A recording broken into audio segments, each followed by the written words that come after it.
Bonjour à tous, alors me voilà pour une nouvelle vidéo pour le troisième tutoriel de la team Yes We Craft. Et donc là le thème c'était le steampunk, et donc je vous fais un petit papillon en steampunk.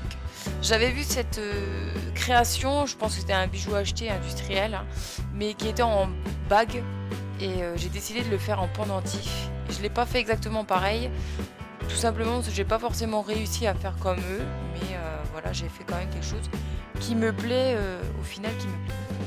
Donc vous prenez votre pâte polymère, vous prenez un emporte-pièce où vous dessinez tout simplement à main levée le papillon.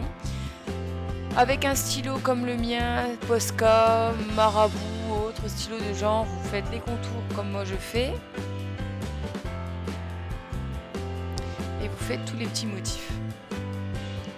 Donc bien sûr, quand vous dessinez les ailes du papillon, vous faites comme vous souhaitez, vous n'êtes pas obligé de mettre du noir si vous n'avez pas envie d'en mettre.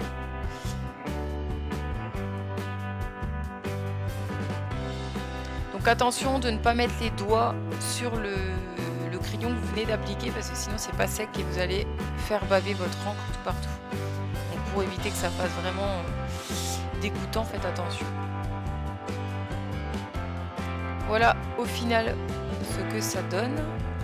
Donc le mieux c'est de faire à peu près symétrique. Moi j'ai pas forcément fait totalement symétrique, mais ça fait quand même très semblable. Ensuite j'ai pris mes encres E-Ink et j'ai coloré tout le papillon. Pour savoir, le pinceau je l'ai acheté chez Créomax et c'est un pinceau avec de l'eau dedans, c'est vraiment très pratique. Je vous ferai une revue sur ce produit, il est super bien. Ensuite je prends un petit morceau d'essuie-tout, quelque chose comme ça, je tapote mon papillon. Je prends maintenant mes engrenages, je les avais achetés sur eBay, vous pouvez encore en trouver. Je vous le dis tout de suite, c'est relativement cher, donc je pense que le mieux c'est de les faire vous-même. Donc vous collez pièce par pièce bien sûr.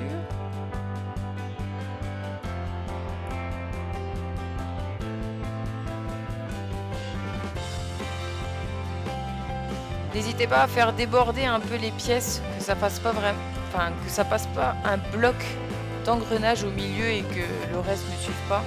J'aime bien déborder un peu sur les côtés. N'hésitez pas à rajouter des petites strass comme je l'ai fait et des petits cabochons en espèce de joyaux. Ça donne une petite touche de couleur au steampunk et je trouve que ça change un peu de tout ce qu'on fait.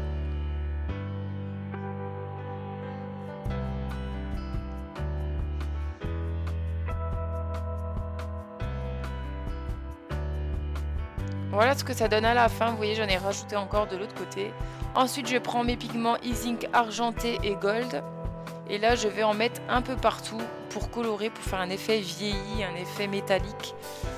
Et ensuite, je vais faire encore la même technique que tout à l'heure. Je vais prendre un petit essuie-tout et je vais tapoter pour enlever l'excédent, qui en est vraiment qu'à certains endroits. Et je trouve que le résultat est plutôt pas mal. Ensuite, je fais exactement la même chose, mais avec l'argenté.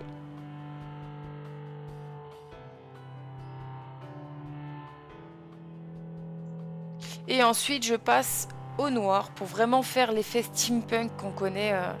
Voilà, vraiment, que j'aime beaucoup ce style, mais je vous avouerai que le tutoriel, j'ai eu énormément de mal à l'imaginer, à essayer de faire quelque chose qui puisse me plaire. Et voilà, en fin de compte, le résultat, je trouve qu'il est quand même bien sympa. Je suis quand même fière de moi, je vous l'avouerai.